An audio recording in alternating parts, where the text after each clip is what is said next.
Now, I didn't really know what to make of the name right off the bat. I don't think I would have named them AirPods personally, but hey, if you look at the rest of Apple's lineup, I guess all of their audio products have pod in them. There's EarPods, AirPods, HomePods, so fine. Either way, this is the box, and it's a pretty big box for a pair of headphones, but you can see we have this minty green color here today to get into. And when you pop that top, get into the top of the box, first thing you see is the headphones inside, already inside the smart case, because they don't fold, they don't pack down at all. This is how you travel with them. This is how they ship in this case with the bands as a handle. But we'll get to that in a minute. I'm just gonna take them out of the case for the first time, and the metal of the headphones is actually legit cold to the touch, which is pretty sweet, not gonna lie. I can get the paper off of the smart case so we can admire that too in all of its glory. Anyway, not much else in the box. You get a little bit of paperwork, no Apple stickers, and there is one cable, but not the typical cable that comes with headphones. No, this is a USB Type-C to Lightning cable. There is no brick, and this is purely for charging, and there's no audio cable included. That'll be another 35 bucks from apple.com. But yeah, there you have the headphones. Pretty unique. They look like those huge planar magnetic headphones from back in the day, but like a modernized version of that design. I guess it's kind of classic. This green here probably isn't the best looking color if I'm being real, but that's it. We can get it back into the smart case, slap that magnet shut, and we're off to the races.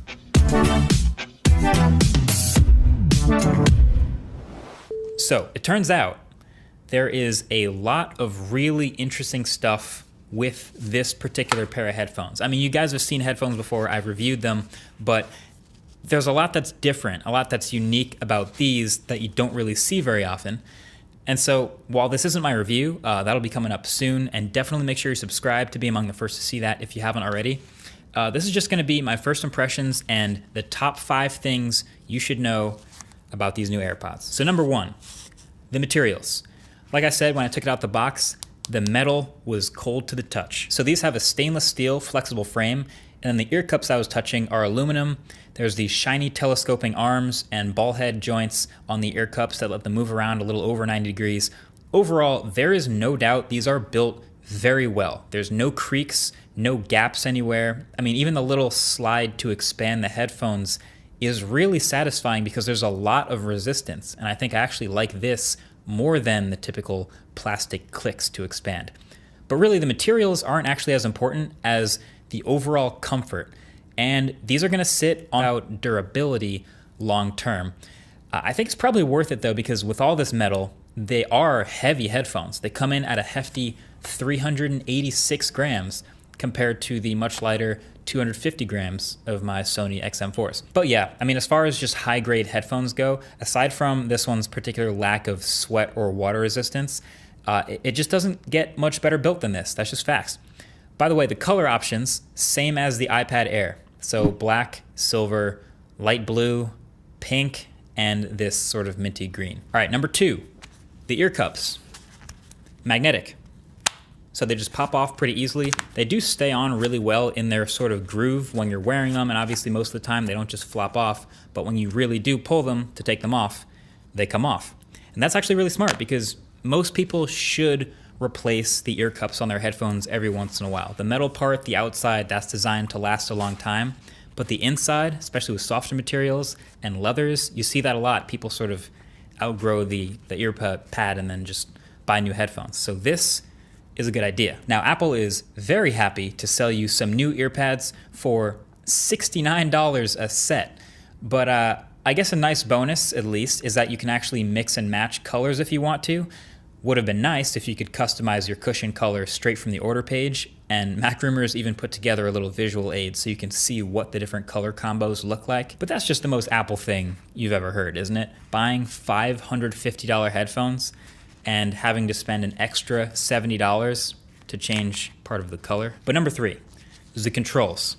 So there are no touch controls anywhere on the sides of either of the ear cups, as there are with a lot of other wireless headphones. Instead, they borrow the digital crown from the Apple Watch, plus there's an extra noise cancellation button just to go on or off with transparency or noise cancellation. I might have preferred to see these buttons at the that was sweet too. So here on the Apple headphones, you can spin that digital crown for volume.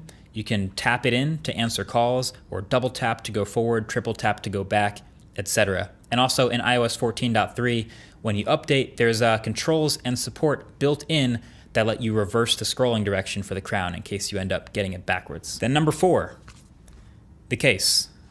So let's just get the jokes out of the way right off the top, shall we? It looks like a purse that doesn't really hold much, and it looks like a bra.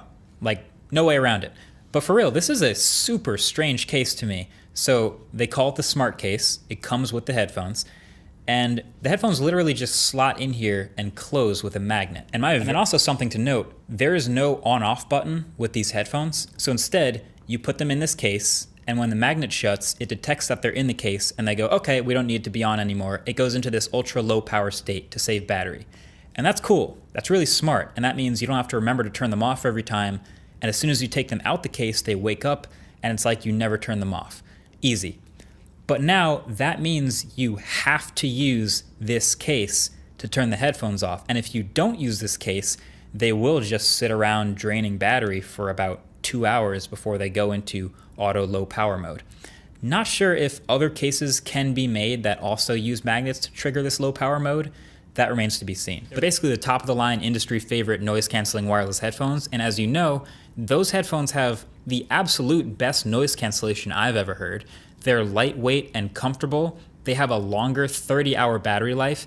They actually fold for travel. They come with a real protective case. They come with an audio cable, and they're $200 less at their absolute maximum of $350, but you can already find them for less than that. So